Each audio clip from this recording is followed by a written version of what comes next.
আসসালামু আলাইকুম গাইস। আজকে বানাবো গাজর কা হালুয়া রেস্টুরেন্টে আমি যেভাবে বানাই।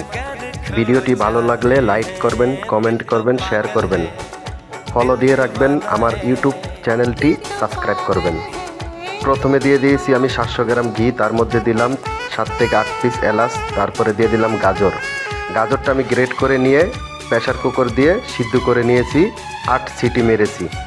অবশ্যই মনে রাখবেন গাজরটা সিদ্ধ করা অত্যন্ত জরুরি। আমি এখন 30 থেকে 35 মিনিট পর্যন্ত গাজরটাকে এইভাবে ভাজবো, সুন্দর একটা কালার আসবে। দিয়ে দিলাম হাফ কেজি চিনি, কিছুটা চিনি আমি রেখে দিয়েছি পরে দেওয়ার জন্য। দিয়ে দিলাম হাফ চামচ লবণটা একটু পরিমাণ দেওয়ার কারণ হলো টেস্ট ভালো একটা ফ্লেভার আসতেছে। দিয়ে দিয়েছি আমি ইউএসটি মিল্ক 1 কেজি, আপনি চাইলে যে কোনো দুধ দিতে পারবেন, আমি দিয়েছি ইউএসটি উথ মিল্ক। এখন দিয়ে দিলাম কাজু বাদাম ও কিশমিশ, বাকি চিনিটুক এখন আমি দিয়ে দিব। এখন আবার 15-20 মিনিট পাকাবো, সুন্দর একটা কালার আসবে, তারপর আমার হালুয়া রেডি হয়ে যাবে।